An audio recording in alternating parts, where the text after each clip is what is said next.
Thank you, Gonzalo. I'm going to talk a bit about Mexico.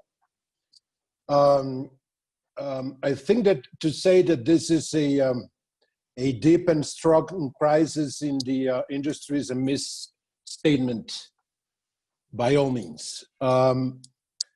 This has brought for Mexico a dramatic drop in operation and income for Mexican airports and Mexican airlines, running from 93 to 98%. This is by far the most dramatic crisis in the industry, in the history of the industry in Mexico.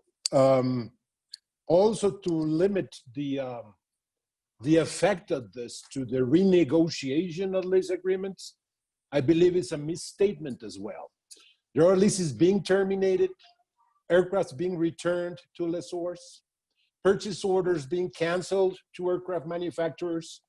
I think that to focus only on the potential Chapter 11 of this at the airline level is again a misstatement. This is a very transversal industry, as we all know. Many of our countries do rest a lot of the economy in tourism. This is closely tied to tourism.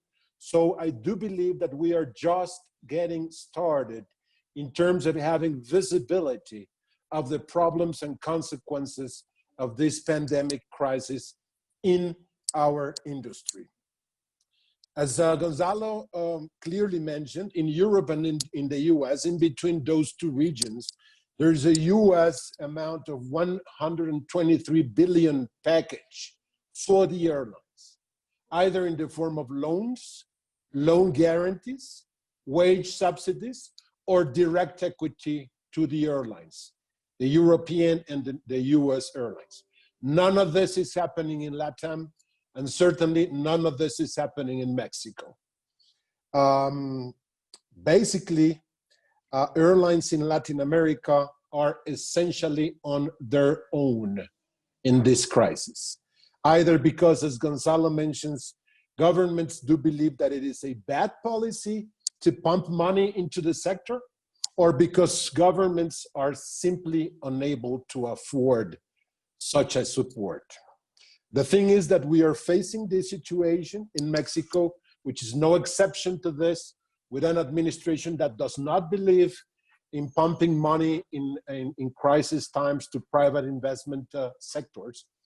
There are no federal government support or taxes at all, even though, as you know, Gonzalo, ALTA, IATA, Canaero have all approached the airlines themselves, the Mexican government.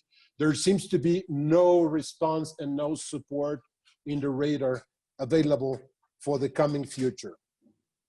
What this means is that there are certain local taxes that are affording certain support, not only to the industry, but to other sectors. Certainly, airport concession holders are getting some support in terms of credit and huge discounts for airport services for Mexican airlines. And regarding airport infrastructure, as in the case of Panama, we had some projects in line, we had some projects in the pipeline, despite recommendations by international organizations in the industry of basically stopping those projects and focus more on supporting the industry. Our Mexican government has decided to move forward with one of the iconic infrastructure projects of President López Obrador, which is the airport in Santa Lucia. We may end up seeing a situation 3 or 4 years down the road where we will have basically 2 canceled projects. This is a personal opinion. Texcoco and Santa Lucia, both of them useless, bunch of money being spent irresponsibly. So that's where we stand.